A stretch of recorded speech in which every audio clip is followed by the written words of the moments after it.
घर में मैना पक्षी का आना शुभ होता है या फिर अशुभ होता है? चलिए जानते हैं इसके बारे में। दोस्तों अक्सर आपने देखा होगा आपके घर में, हमने भी देखा है हमारे घर में कई बार जो है कई तरह की पक्षियाँ आती हैं जिनमें मैना पक्षी है, जिनमें गौरैया है, जिनमें और भी कई तरह की पक्षियाँ हैं वो आती हैं।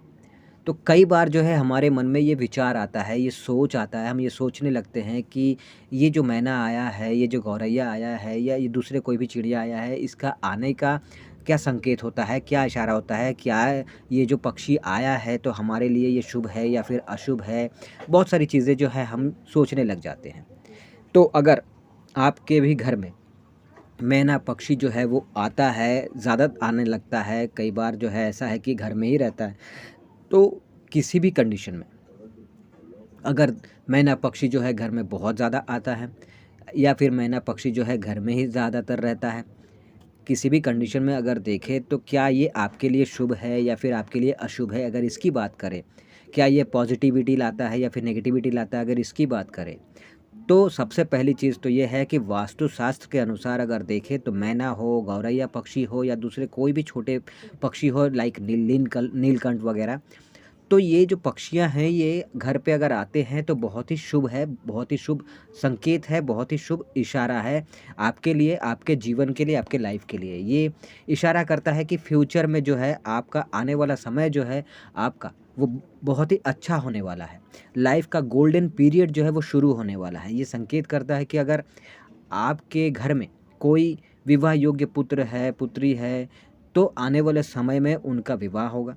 साथ ही अगर आप एक वैवाहिक दंपत्ति जोड़े हैं, शादीशुदा जोड़ा है और उस इंसान को जो है संतान की प्राप्ति नहीं हुई है, तो उसके लिए ये संकेत है, ये इशारा है कि उसे आने वाले समय में फ्यूचर में संतान की प्राप्ति होगी।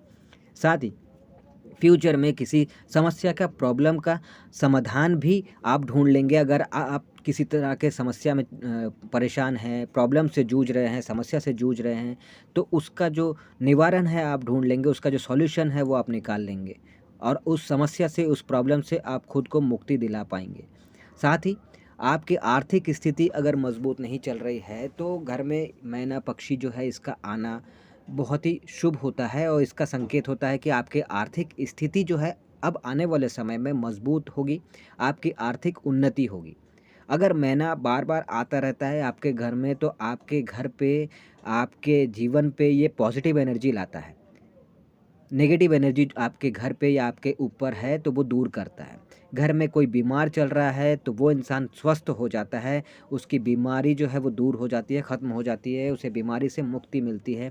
साथ ही घर में लड़ाई झगड़े मनमुटाव अगर चल रहे हैं आपस में तो वो ख़त्म होते हैं, आपस में प्यार बढ़ता है, प्रेम बढ़ता है, पारिवारिक रिश्ते जो है वो अच्छे होते हैं। अगर रिश्ते बिगड़ गए हैं तो वो रिश्ते बहुत हद तक अच्छे होने शुरू हो जाते हैं। तो ओवरऑल अगर देखें हर एक मामले में घर में अगर मैना पक्षी आता है तो ये आपके लिए शुभ साबित होता है, आपके लिए पॉजिटिव रिज़ल्ट लेकर आता है।